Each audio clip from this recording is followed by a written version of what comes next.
Estamos iniciando mais um programa Cidadania e Serviço Público, um programa da Federação das Entidades de Servidores Públicos do Estado de São Paulo, FESPESP. Hoje, no nosso estúdio, para um bate-papo, como sempre, muito interessante e muito importante, Sérgio Olímpio Gomes, o Major Olímpio, deputado estadual, agora deputado federal. Major Olímpio é policial militar, político brasileiro, filiado ao PDT. Foi deputado estadual por São Paulo por 2 mandatos e líder da bancada do partido na Assembleia Legislativa de São Paulo. Em 2015, assumiu seu primeiro mandato como deputado federal, eleito no pleito de 2014 com quase 180 mil votos. O foco do seu trabalho é valorização e a segurança da carreira policial, segurança pública e funcionalismo. Voltamos para conversar com ele já.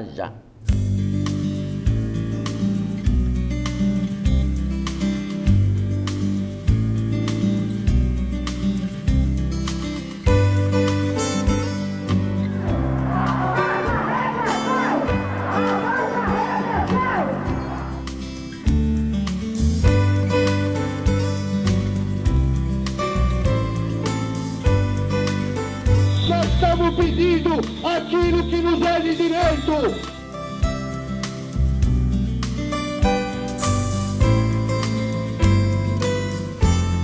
Estamos de volta com o programa Cidadania e Serviço Público, um programa da Federação das Entidades de Servidores Públicos do Estado de São Paulo, FESPESP. E hoje conversando com o deputado Major Olímpio, deputado federal com quase 180 mil votos. Tudo bem, deputado? Tudo bem, graças a Deus. É um motivo de muita satisfação estar de volta no seu programa, porque é o maior veículo de comunicação hoje com os servidores públicos, com o serviço público. Então, para mim, aqui é sempre uma satisfação. O senhor ficou 2 mandatos aqui como deputado estadual, agora o primeiro como deputado federal. Qual é a diferença? Especialmente para o nosso telespectador entender. Olha, as assembleias legislativas dos estados, infelizmente, elas foram bastante desvalorizadas no seu papel a partir da Constituição de 88. Houve literalmente um esvaziamento da ação legislativa dos estados. Houve uma hipertrofia na ação legislativa federal e um fortalecimento na ação legislativa municipal. Mas não há de se dizer da importância de legislar no estado. Aqui no estado de São Paulo, a Assembleia Legislativa acaba sendo talvez o último ponto aonde os servidores públicos do Estado tentam muitas vezes, sem ter a verdadeira correspondência do Legislativo, tentam modificar projetos que são de suma importância para a sociedade e que pela Constituição só podem nascer no Executivo, em relação a servidores do Judiciário, no Tribunal de Justiça. Então, projetos que versam sobre carreira, sobre matéria estatutária, sobre salários, sobre direitos, vantagens e prerrogativas dos servidores.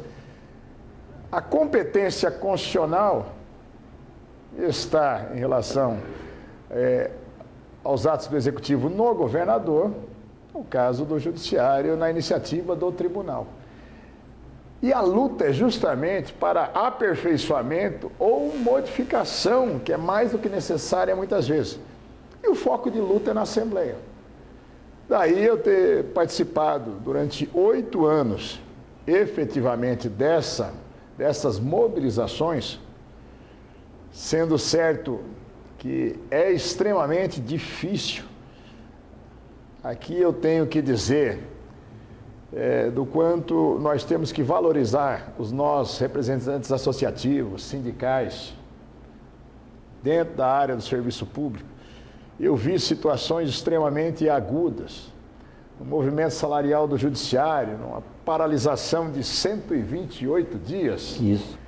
Sabe, a luta, o esforço, a falta do reconhecimento. E eu posso dizer que se nós tivermos, ou se, por exemplo, os servidores do judiciário tiveram algumas conquistas após o movimento, não foi em decorrência do tribunal, ou da suplementação de recursos pelo executivo, ou pela nossa ação legislativa, não. Foi a mobilização, foi a luta. Eu assisti circunstâncias em reuniões com o Tribunal de Justiça, por exemplo, onde você foi uma das pessoas que calou literalmente a argumentação dos juízes que eram representantes do presidente do tribunal naquele momento, porque não tinha argumentação técnica ou suporte técnico plausível para refutar as necessidades mínimas que eram colocadas naquele momento. Então eu acabei participando, me envolvendo com isso, em relação às carreiras de serviço público estaduais, todas elas, acabei me fazendo presente, a gente via a mobilização. Devo dizer que as nossas iniciativas em emendas, em projetos, tentando aperfeiçoá-los em relação a determinada área do serviço público, todas elas não nascia na nossa cabeça, até porque a gente não tem a condição de saber disso. Era justamente através da mobilização de cada um de vocês. Então, eu vejo, o Legislativo Estadual, ele acaba tendo esse papel de tentar, sendo que a dificuldade é até maior que no plano federal. Eu digo dificuldade maior porque há mais de 20 anos, aqui no estado de São Paulo, por exemplo, os governadores do estado têm uma maioria avassaladora na Assembleia Legislativa. Hoje, dos 94 deputados, o governador tem com ele 78. Então, é uma dificuldade muito grande. Por melhor que seja a argumentação, o peso, a pressão política é muito intensa. Brasília, nós temos 513 deputados federais e 81 senadores, e está se vivendo um momento extremamente turbulento da história do nosso país. Nós estamos hoje com uma interrogação se a presidente da República tem condição moral, política e até criminal de continuar na administração do país. Nós temos o presidente da Câmara que está numa condição de acusado de acusações gravíssimas em relação à participação no Petrolão e até recursos ilícitos, criminosamente, que tem em outros países. Nós temos o presidente do Senado com iguais acusações, que se não estão na mídia nesse momento, talvez porque o foco maior seja em relação ao presidente da Câmara e da presidente da República, não significa que as acusações sejam menos graves. E esse papel de turbulência política, ela gera instabilidade econômica, que está gerando para o cidadão essa sombra nefasta do desemprego, da falta de renda, por consequência da falta de estrutura mínima para a prestação dos serviços públicos como da saúde, da assistência social, que muitas vezes são vitais à sobrevivência das pessoas. Mas é desafiador. A cada dia, na Câmara dos Deputados, na participação nas comissões temáticas, como eu participo, na Comissão de Relações Exteriores e Defesa Nacional, na Comissão de Segurança Pública e Combate ao Crime Organizado, na Comissão de Direitos Humanos, em várias CPIs. Então, acaba sendo intenso. na maioria dos dias, a gente não vê literalmente a hora passar. Muitas vezes, necessidades básicas como de se alimentar, almoçar ou jantar, isso é coisa que a gente vai descartando, vai comendo uma balinha, vai comendo uma barrinha de cereal, mas é extremamente intenso. A cada momento nós aprendemos.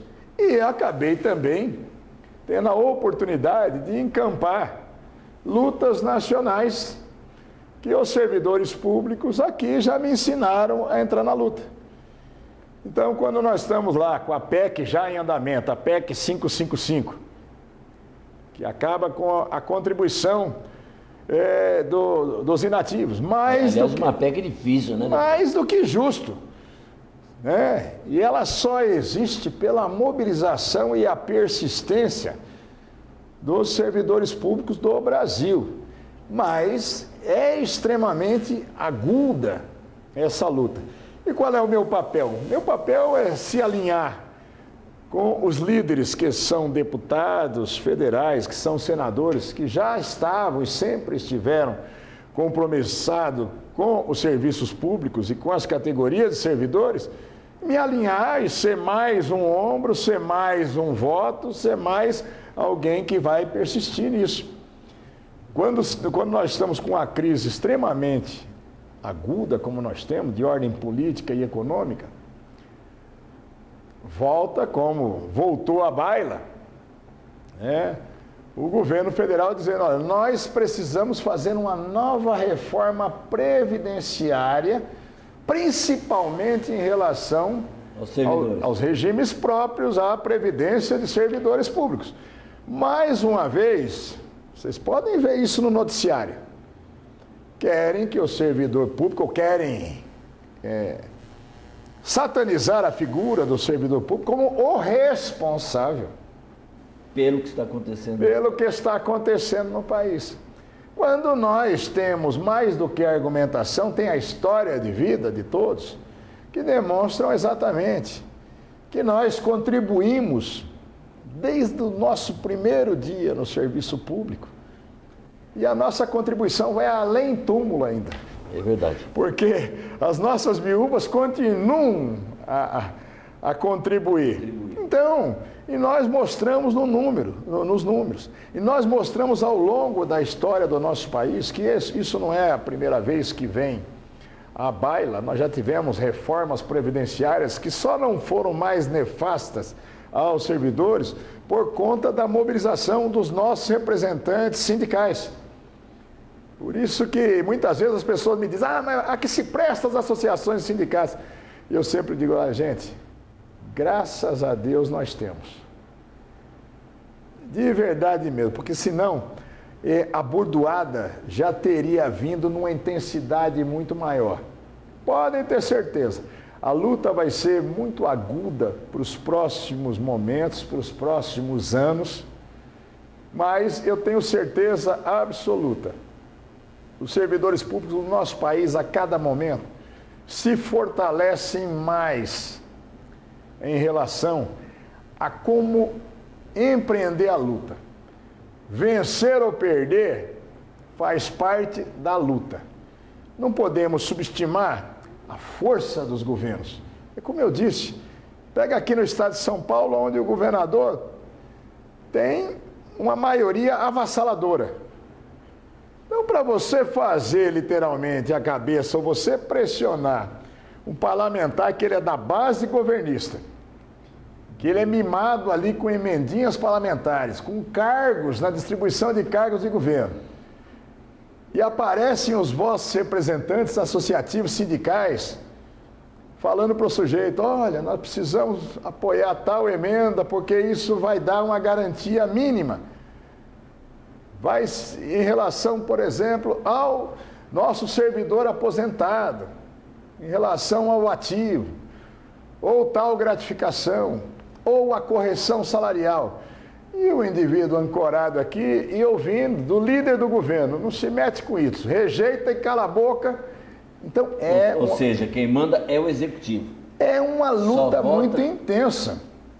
Só vota o que o Executivo quer. Pois é, então, isso faz a demanda, a luta ser muito intensa mesmo. Eu queria fazer uma pergunta, o que você acha disso? O secretário da Educação do Estado de São Paulo, o governador, resolveram fazer uma reforma nas escolas do Estado.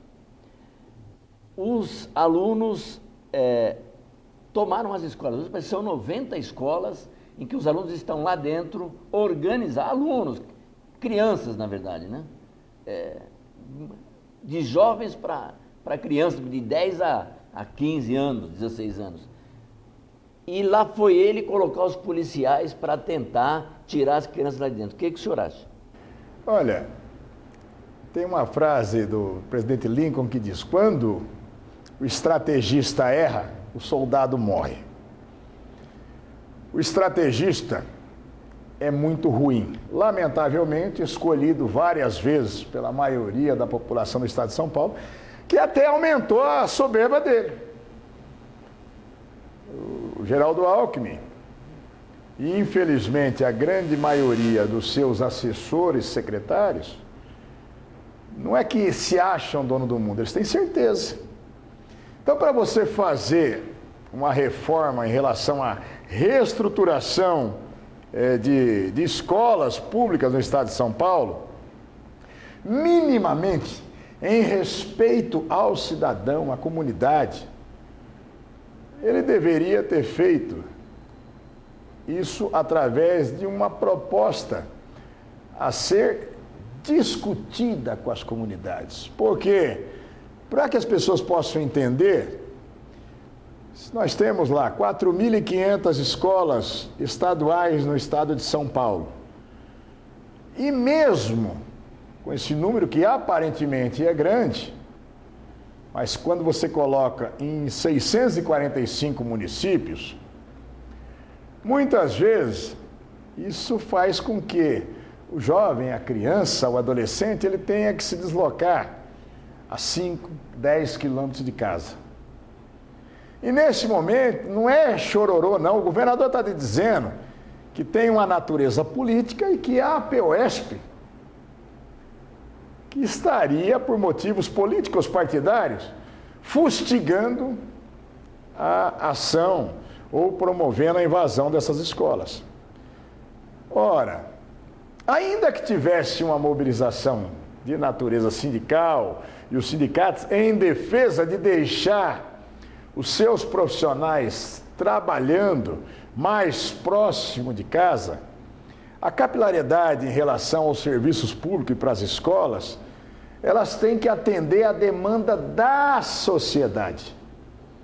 Então, no momento que está se falando em fechar, era para se fechar inicialmente, aproximadamente 100 escolas, você está dizendo exatamente que você não está possibilitando mais a milhares e milhares de jovens, de crianças, de adolescentes, o acesso à escola pública e um acesso que possa ser, porque o pai, a mãe, o irmão mais velho, adaptam a sua vida para deixar o filho na escola, para pegar o filho na escola, quando ele já tem a condição de ir e vir sozinho, e essa condição é cada vez mais novinho, por falta de ter alguém que possa fazer esse acompanhamento, ou para a família não ter a condição de custear a perua escolar, ou o sistema de carona.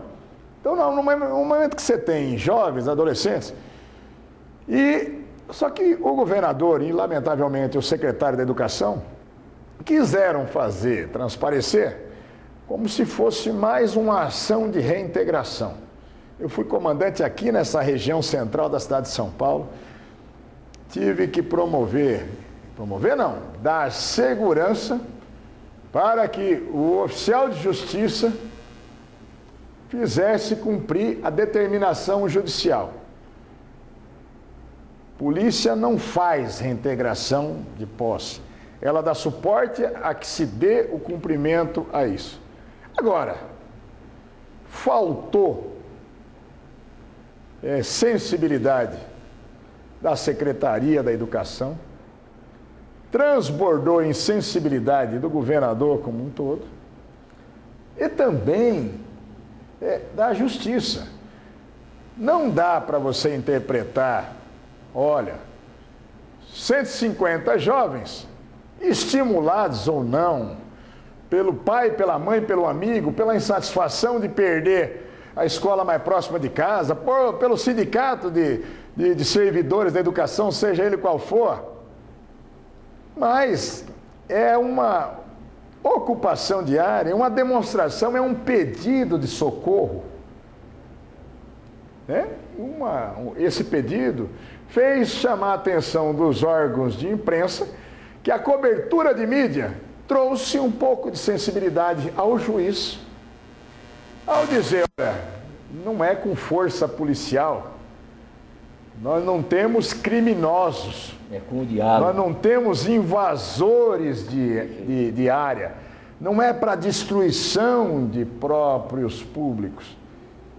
E no momento em que você vai no local e você vai ver o perfil dos invasores, são crianças e adolescentes, e crianças mesmo, que têm menores de 12 anos de idade. Que não invadiram, que ocuparam, na verdade, aquele espaço que já era deles. E o mais velho deve estar estourando os 16, 17 anos. Sabe? E é o que eles estão dizendo, pelo amor de Deus. Então, esse fato de dar uma de governante soberbo e dizendo, eu tenho o poder, eu tenho a polícia. Graças a Deus houve a sensibilidade do comandante da Polícia Militar de só colocar o contingente ali para a proteção externa, o contingente do policiamento ostensivo da própria região. Conversamos no nosso programa de hoje com o deputado Major Olímpio, deputado federal por São Paulo. Mas a nossa conversa continua no próximo programa, não perca. Fique agora com o nosso noticiário.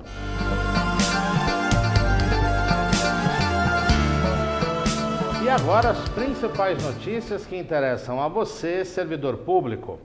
Os servidores públicos estaduais da administração direta das autarquias e das fundações nascidos no mês de novembro devem fazer até amanhã, dia 30, o recadastramento anual. A atualização cadastral é obrigatória e deve sempre ser feita durante o mês de aniversário do servidor público. A medida engloba também os servidores e militares afastados e licenciados. O procedimento é realizado pelo site da Secretaria de Gestão Pública Estadual no endereço que aparece aí na tela, www.recadastramentoanual.gestãopublica.sp.gov.br ou por formulários disponíveis nas unidades de recursos humanos dos órgãos. Quem não fizer já sabe, vai ter o salário suspenso e só voltará a receber após a situação ser regularizada. A Federação Nacional dos Servidores dos Poderes Legislativo Federal, Estaduais e do Distrito Federal, FENALI, realizou na semana passada, de 24 a 27 de novembro, na cidade de Campo Grande, capital do estado do Mato Grosso do Sul, o seu 35º Encontro Nacional e o seu 12º Congresso, que culminou com a eleição da nova diretoria para o triênio 2015-2018.